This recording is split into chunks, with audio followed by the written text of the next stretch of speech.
আসসালামু আলাইকুম ওয়া রাহমাতুল্লাহি ওয়া বারাকাতুহু। আমি ববি হাজ্জাজ। আমি প্রথমেই খতিব মহোদয়কে ধন্যবাদ জানাই, মসজিদ আবরারের দায়িত্বপ্রাপ্ত সকলকে, সেক্রেটারি মহোদয়, কমিটির সবাই, অত্র মাদ্রাসার দায়িত্বরত যারা আছেন, 2200-র অধিক ছাত্র এখানে আছেন। মুমিন মুসল্লিদের প্রথম দায়িত্ব সঠিক শিক্ষা গ্রহণ করা। তো সঠিক শিক্ষা প্রদানের একটা স্থানে আমরা দাঁড়িয়ে আছি, এর থেকে পবিত্র কোনো স্থান আর হতে পারে না। তো এই জায়গায় বসে দাঁড়িয়ে কথা বলতে পারছি, তার জন্য সকলকে আমি আবারও শুকরিয়া জানিয়ে কথা শুরু করছি। আসলে আমার খুব বেশি বলার কিছু নেই, কয়েকটা কথা বলতে চাই। এক হলো, আজকে খতিব মহোদয় বলছিলেন নেতৃত্ব, দায়িত্ব কাদের, কিভাবে।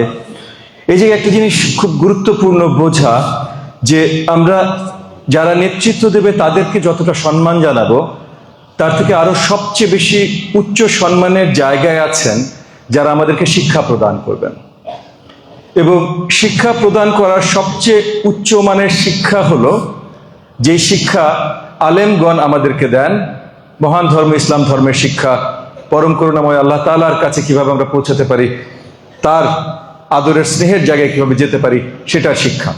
কারণ জীবনের সবচেয়ে বেশি গুরুত্বপূর্ণ, আপনি পশ্চিমা দর্শনে যান, ইস্টার্ন ফিলসফিতে যান, যেখানেই যান, সবচেয়ে বেশি গুরুত্বপূর্ণ হলো আপনার সঠিক জীবন যাপনের উপায়টা জানা।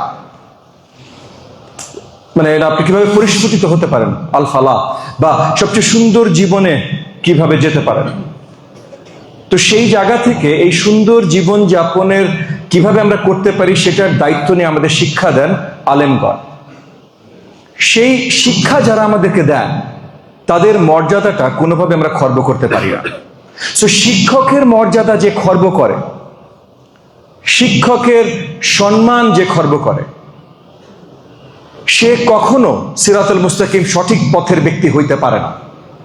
ঠিক, এটা আমি যেটা বিশ্বাস করি সেটা আপনাদেরকে বলছি, আপনারা কেউ দ্বিমত পোষণ করতেই পারেন। কিন্তু শিক্ষকের মর্যাদা যে খর্ব করে, শিক্ষকের হক যে কেড়ে নেয়, সে কখনো সঠিক পথের ব্যক্তি হইতে পারে না। তার নামের সাথে আপনি যেটাই লাগান, সে সঠিক পথের ব্যক্তি হইতে পারে না। তো আমরা আশা রাখবো আগামীতে যেন আমাদের আলেমগণদের জন্য, আমাদের সঠিক শিক্ষক যারা, তাদের জন্য সেই সঠিক সম্মানটা আমরা প্রদান করি। নেতৃত্ব দেবে, খতিব মহোদয় বলেছেন প্রধানমন্ত্রী হবেন, রাষ্ট্রপতি হবেন, কিন্তু প্রধানমন্ত্রী রাষ্ট্রপতি সাময়িক। শিক্ষা আপনাকে যে প্রদান করবেন, সে আপনার পুরো জীবনটার জন্য আপনাকে শিক্ষা প্রদান করবেন। সে যে আপনার হুজুর হবেন, সে আপনাকে সারা জীবন ক্লাস পার করে যেতে পারেন, ওই বইটা পার করে যেতে পারেন, কিন্তু তার অবদান সারা জীবনে আপনি পার করে যেতে পারবেন না। তো শিক্ষকের মর্যাদা, আলেমগণের মর্যাদা, এটা আমাদের শক্ত জায়গায় ধরে রাখতে হবে।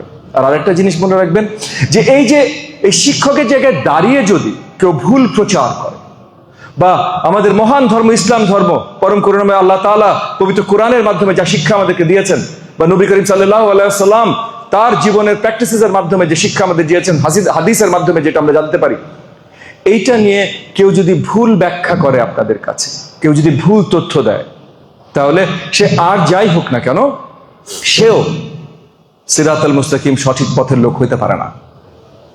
এইগুলো আজকে এই পবিত্র মসজিদুল আবরারে দাঁড়িয়ে আপনাদের সাথে সুযোগ হলো দুটো কথা বলার। তো এই দুটো গুরুত্বপূর্ণ জিনিস আমি আমার তরফ থেকে আপনাদের সাথে শেয়ার করলাম, যে তাহলে শিক্ষকের মর্যাদা আমরা কখনো যেন কোনোভাবে অবমাননা হইতে দিই। যে শিক্ষককে কোনো সময় অবমাননা করেছে, তার মর্যাদা ধরে রাখার অন্য কারোর কোনো কারণ আমি প্লিজ দেখি না। আর দ্বিতীয়ত, মহান ধর্ম ইসলাম ধর্ম নিয়ে যারা অপপ্রচার করে, যে বেহেশতের দরজা খুলে দিতে পারে বা অন্য কোনো দরজা খুলে দিতে পারে, এই ধরনের মিথ্যা অপপ্রচার করে, যেটা আমি বলবো হয়তো শিরকের সমতুল্য, সেইটা যারা করে তাদেরকে কোনো সম্মান আমরা দিতে পারি না। আমি আবারও খতিব মহোদয়ের কাছে শুকরিয়া জানিয়ে, মসজিদ কমিটিকে শুকরিয়া জানিয়ে আমার বক্তব্য শেষ করছি। আপনাদের সকলকে অসংখ্য ধন্যবাদ। আমার জন্য দোয়া রাখবেন, আমি আপনাদের সাথে আছি, আপনারা আমার সাথে থাকবেন। আমি ববি হাজ্জাজ। আসসালামু আলাইকুম ওয়া রাহমাতুল্লাহ।